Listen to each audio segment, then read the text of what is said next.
Our first witness will be Nick Shirley. He is an independent journalist known for his on-the-ground investigations, which he publishes on his social media pages and the Anti-Fraud Club website. Mr. Shirley.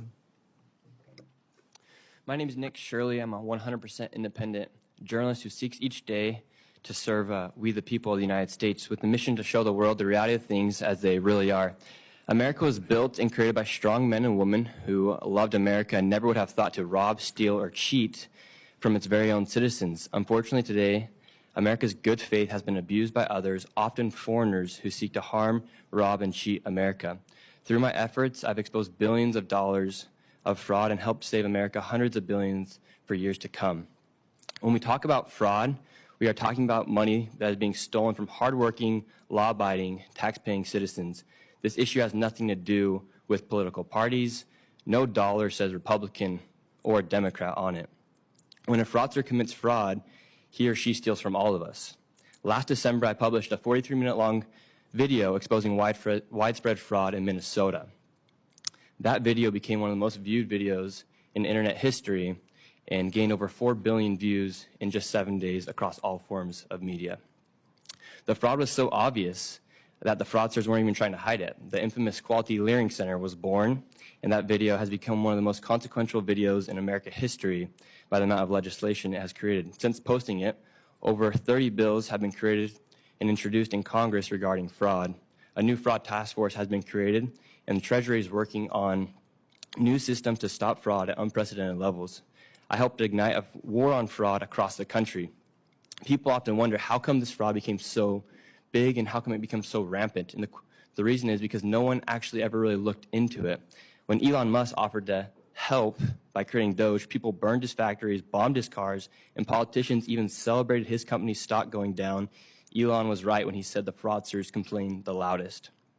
By exposing the fraud, I actually also exposed the politicians and media who worked for years to cover it up.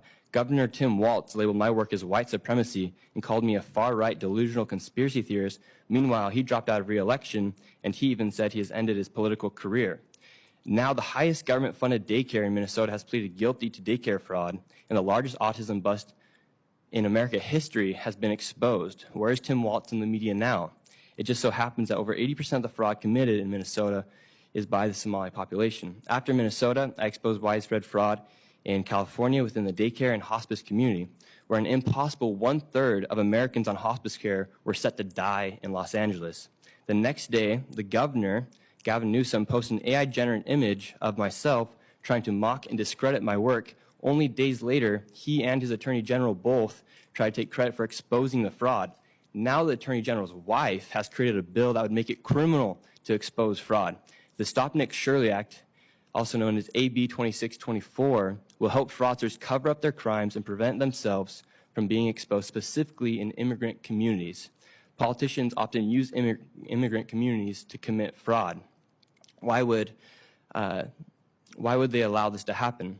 In California, Medi-Cal, their Medicaid program, has now more than doubled from $108 billion in 2022 to a proposed $222 billion, while enrollment has only rose by less than 1%. The system is filled with bad actors and fraudsters. In New York City, government-funded adult daycares pay for elderly Koreans and Chinese to play ping pong and do Tai Chi at the taxpayer's expense. An impossible number of patients are registered, and those patients receive kickbacks for attending and signing up their friends. Over $2 billion has gone to these fraudsters at the taxpayer's expense. And I'm just one person doing the work of many people. If the government and media is not going to do their job to help America, it's the responsibility of strong men and women, however old they may be, to do it. I am doing it. Despite the threats and burdens that come, it must be done. I'm doing it with the help of everyday Americans that government-paid officials are supposed to do. And the media teams across the country have millions of dollars to do this, yet they don't look into this fraud. They've actually quite literally failed us. If we as Americans do not stand up to protect our country, we will lose our country. Fraud is so rampant in the United States, I could go to all 50 states and uncover millions of dollars of tax dollars being defrauded, wasted, and abused. It is my wish while sitting in front of you guys today that you take action and help Americans by cracking down on all of the fraud, and to simply put Americans first. Thank you.